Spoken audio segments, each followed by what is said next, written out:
Hi and welcome to City Beat. I'm Beej, your host, Recreation Coordinator with Lewiston Parks and Recreation. And today we have Mayor Kevin Poole. Hey Kevin, how are you? Beej, great. Glad to be here. Good, thanks for coming on, appreciate it. So recently, you just gave the State of the City address. It was actually part of the State of the Valley. And in your speech, you mentioned some changes in our valley. Can you just elaborate and kind of talk about what those changes are? Well, I think some of the changes are just some of the new businesses that have come in or expanded. The business expansion of Howell Machine and going up to the Southport area, being able to expand their business up there. The work at the south side of the airport has opened up probably the largest piece of ground available since that airport was built. And so that is going to be a huge piece of inventory that's going to hopefully be filled here soon. At least it's a very attractive piece of property now. The other is Schweitzer Engineering, with them coming in and announcing that they're building, expanding even earlier than their original time schedule is real exciting. And so it's just some of those new businesses coming in or enhancing existing ones, and the growth is very encouraging, what we've seen here in the valley so far. Good, and especially in our economic times, we hear it all over the media, and I think that what's really cool about our area is that it hasn't really necessarily hit us a ton like other places like Seattle or Portland, where it decimated a lot of people by being laid off. But here we've been pretty fortunate. We've kind of had a steady growth in business, so that's something that's really fun and unique and awesome for our valley. Yeah, I think it's one of our economic development efforts. It's one of the things. It isn't just the city's role. We're just part of a team. We have the city can facilitate things to make things happen on economic development, but it's the public-private partnership that's Valley Vision 2000. They're the ones that actually go out and market and keep our inventory and get our face out there into the marketplace for folks looking to relocate to Lewiston.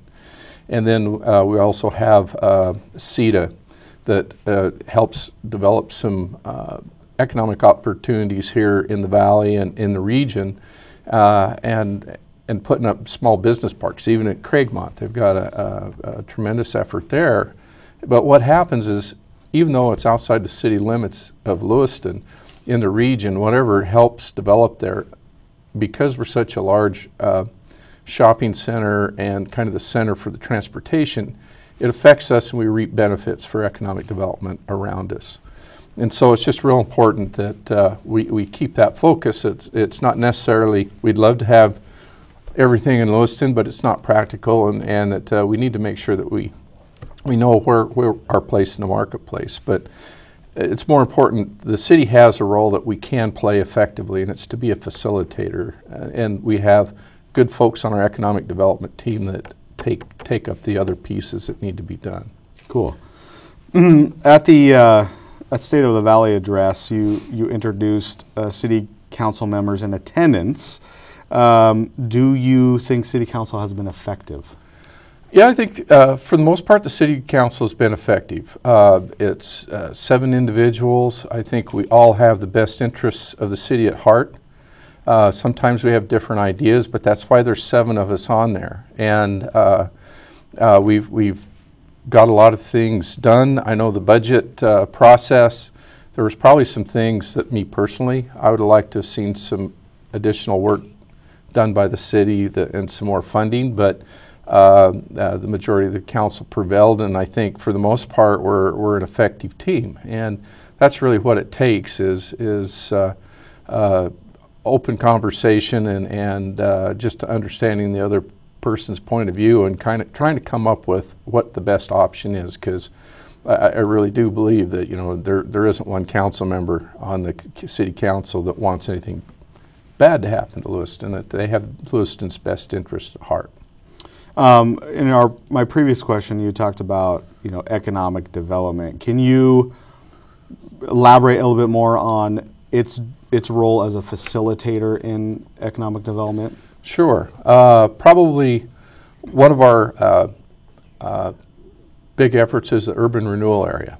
in setting up the urban renewal projects around town. And so probably our biggest shining success is the Nez Perce Terrace property where Schweitzer is located on, that through the urban renewal efforts, the infrastructure is able to be put in there so the property is attractive enough that Schweitzer was interested in locating there.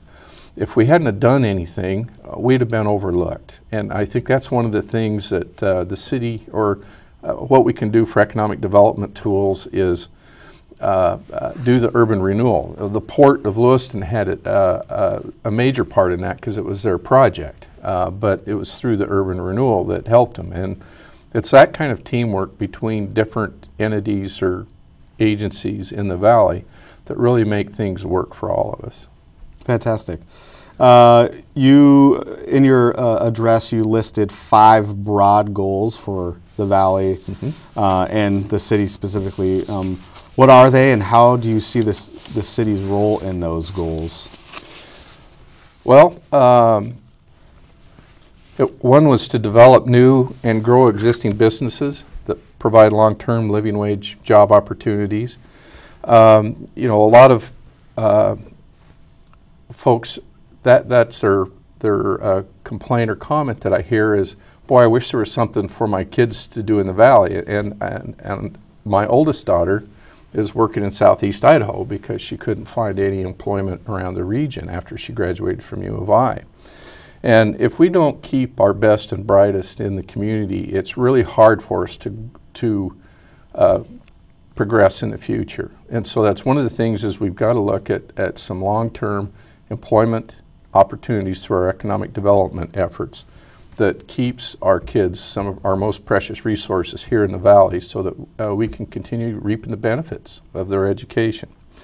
The second is to support our education as best we can as a city, and that's working closely with the school district in helping them with any of their programs. I know through our Parks and Rec, we do a lot of, we share equipment and we do things in conjunction with the school district. We also partner with LCSC if there's things that are going on there. And so I think it's one of the ways that we don't directly affect or education, but there's things that the city can do to facilitate the support of the education efforts in the city. And the other is our high school students, to give them, introduce them to different vocations and skilled trades such as machinists and welders, electricians, plumbers, mechanics, carpenters, surveyors, and probably give them a better sense that you don't really need a college degree to be successful in life. And there's, to be honest, there's a lot of kids out there that college really doesn't speak to them, but they're very sharp and very brilliant when it comes to building things out of wood or welding or machining something out of a piece of metal or drafting and design, that kind of thing. So I think there's things there that we need to look at because I think in the past it's been a big emphasis on the college degree, and I think it's more of we need to also emphasize the vo-tech and trade education. The other is introducing the students to technological tools like the 3D modeling software that they use on computers. Currently, LCSC and CETA is doing that with the school district to train our high school students in the use of 3D modeling software, and that's an ongoing program. And so that's one of the things I think that's been very positive for us. And then the other is just public safety services, because a safe community is a prosperous community. Because if folks feel safe, they'll come and locate here. They want to live here, and it's that kind of emphasis I think that we need to look at for our police, fire, and our streets, but also to make sure that our sanitation and our water and sewer are up to par and keeping ahead of our growth curve, so that we have these good amenities that make up what a good city is. Was it, I think last year or the year before, one of the insurance companies named our area one of the safest communities in the country based on population. And that's something that I tell my family that's in Western Washington is, hey, I live in a really safe place. This is like when I was a kid. Sure. And as soon as I say that, they're like, oh yeah, sounds like a good place. And I was like, it's a great place. It's a great place for me to raise my 2 sons and grow my family. So yeah, absolutely. Yeah, that's the State Farm. We actually received that 2 years in a row. We didn't last year because we had I think murders. If you in as small of a city that we have, if you have a murder, then that declines your rating. But overall, if you look at our crime rating and that for the Valley and for Lewiston in particular, it's very low, and I think it's something that our police and sheriff's departments need to be commended on. Yeah, absolutely. In your address as well, you mentioned we as a community need to invest in ourselves, and I think you talked about a little bit, but can you just be a little bit more specific on what you mean by that?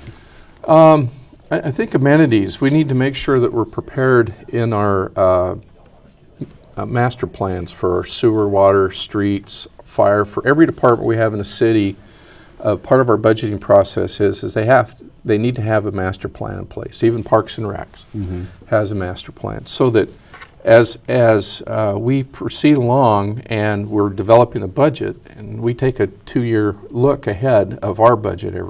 We have a biannual budget, but that helps us plan for major capital projects so that we can either save money internally, or if we need to, if we know that for us to go any further, we need to have a bond issue at a certain point in time, that we're prepared to do that, so that if the bond issue fails, then we have to regroup and decide, is that still a project that's a community priority, or have we got a different priority now? So it's making sure that we keep ahead of our improvements for especially our water, sewer, and streets. But it's not just that. It's also the amenities that people see and use every day, like our parks. Our skate park is one example that we've got a lot of private donations that help make that happen, along with some grants and some city funds. And I don't think there's a person out there that would say that that was a bad decision or a bad investment to make in our city for our kids. And I think the other is a library. That's something that's an investment in ourselves that helps enrich the community. And a lot of folks say, well, we already have a library. That's true. I guess if we want a 1971 Yugo car to drive around because it's paid for, that's fine. But if we have a family of 5 now, we probably need to look at a minivan and upgrading. And if we have a good way of funding and paying for that upgrade, I think we should take advantage of that, because that's how you invest in your community also. Yeah, and I think that's a great analogy between the 71 Yugo and nice family van. Yes. What are some of the challenges coming up in the city, or for the city for that matter? What are they, and what is the city's involvement in their resolution? Well, I think the primary one right now is the initiative that is on the ballot, and that is something that we feel that the folks say that we want the city to be run like a business, and I think the current council and past councils have done that very well. Even the way our city council is structured is just like a corporate board of directors with a chairman and a CEO. We have our board of directors as our council members, the chairman of the board is the mayor, and our CEO is Jim Bennett, our city manager. So just even from the top, how we're structured organizationally, we're like a corporation. And successful businesses are able to run on balances. They always have savings accounts for emergencies or for planning ahead. And I think Dr. Schweitzer said it best when at his opening ceremonies for the building here earlier this year, was that they save the money and they pay cash for their investments. And that's really how you can be successful is build up those reserves so that in the future, when you're ready for this expansion, you have the money ready to do that. You don't have to go out and borrow it. So I think that's one of the reasons that, or one of the challenges we have, and I think it's for those reasons is why the Chamber of Commerce took the very courageous step, and the first time ever, of supporting a political position for the city, and they asked that their members vote no on this initiative because they realized that would tie the city's hands and make us unable to really run like a business and anticipate emergencies and maintain fund balances just because of the way the initiative is written. Yeah, so we have a couple minutes left and a couple questions that I want to get to. You issued a challenge to our business community. Can you talk about what that challenge is? Yes, I think for the city to move forward and be effective, we badly need our business leaders and community leaders to step up and serve on city council and in commissions.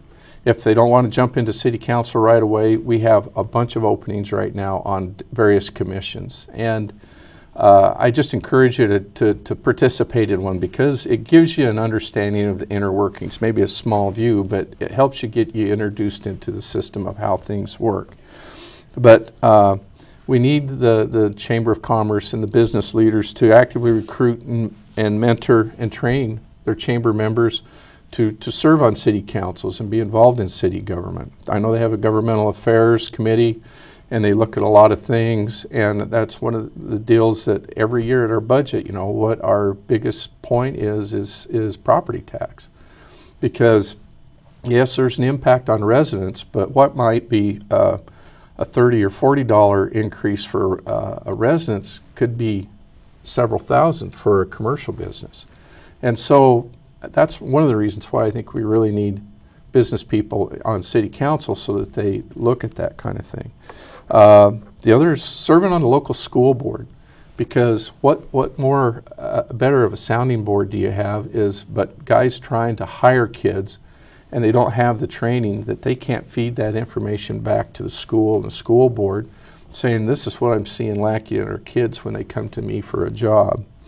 And then the other is I asked them to attend and participate in city council meetings and work sessions. I know our work sessions are in the afternoons, but it's just one Monday a month. Our city council meetings are at 6 o'clock in the evening. But I think it's important that they come and listen and attend so that they can see what's going on. You know, at least, you know, I know it's televised, but I think their presence and participation really sends a message, and I think they get the full understanding of what's going on at the city at that time. And I had the opportunity just recently to speak to every 7th grader in Lewiston and to talk to them about community. And my challenge to them as 7th graders was to find out who city council is. Because I asked the question, do you know what city council is? And there's like 1 or 2 kids. And so I challenged them to do the same thing, to find out who city council is and what that means and what a commission is. And to be active. Just because they're in 7th grade doesn't mean that they don't have a voice, and they should have a voice. And so I've done the same thing with 7th graders here in Lewiston as well. Yeah.